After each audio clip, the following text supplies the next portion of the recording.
and timing everything out. Hey, guys. Kim, they've got to be so scared in the Philippines right now with this monster storm headed their way, because we're talking about a lot of people who were made homeless by Haiyan a little over a year ago.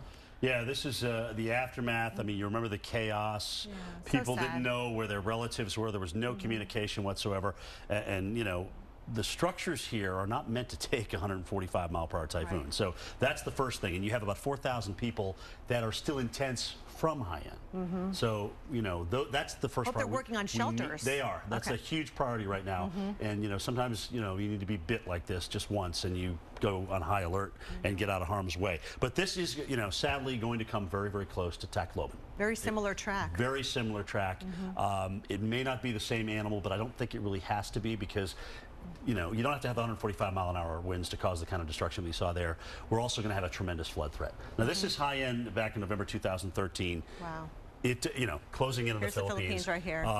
It doesn't get much more perfect than that in terms of a machine. This could have easily been 200 miles per hour. I mean, at that point, I mean, that just an incredible storm. I mean, that's probably the most perfect picture, symmetric picture I've ever seen of any typhoon or hurricane. And of course, we know those are the same things. So here we are, Kel, 165. Super typhoon, very, very strong system indeed. It's changed a little bit today. It's gotten a little sheer. Something's bumped it a little bit, and I think it's just getting ready to either slow down or change direction. Maybe a some dry replacement air. cycle of the eye there. There's a little bit of that, but you know, you notice how we kind of lost the symmetry a little bit. I mean, it's a little lopsided to the north. That's good. Less so organized. something's kind of something kind of whacked it there on the eastern side, which is fine. Usually we can take these little MRIs. This is from the Sims folks up in Wisconsin, and you'll notice that inner eye wall has kind of disappeared there a little bit, but there is an outer wall that's starting to develop. It just hasn't completed that cycle, and hopefully it won't. You know, hopefully it won't.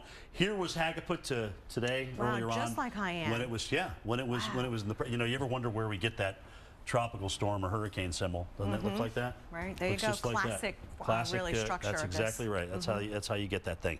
But it looks different, as we mentioned this afternoon. It is a little bit weaker as it goes through the eye wall replacement cycle. Now, the high resolution computer model, as you can see, takes this right toward Tacloban.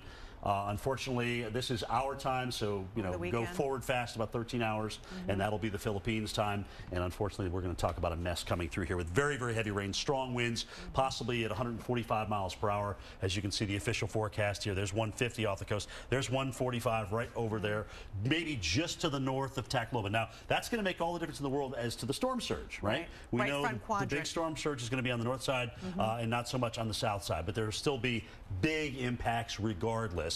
And look at this. If this is the right front side, very populated area right here. Yeah, and it takes it right over Manila. Now, Haiyan went to the south of Manila. This could actually come right over Manila, and there's a tremendous amount of windows and glass and whatnot in through here. So this could be a devastating blow for Manila as well. Either way, no question, we are looking at a high impact event, a global weather story heading into this weekend in the Philippines, I think, with this storm. So a lot of rainfall with this too. Awful. So big time rainfall. Flooding. And this is the other thing, you know, many people die because of the flooding, as we know, whether it be from the storm surge or even the inland flooding that can occur. There's a lot of mountains in through here, a lot of cliffs, a lot of people living through here. Look at the rainfall once we get over toward Manila. That's a foot of rain. There's 12 to 18 inches in the pink. So batten down the hatches, folks. It's coming. All right, we'll be keeping tabs on this one for sure, and on weather.com as well. Major story. Kim, over to you.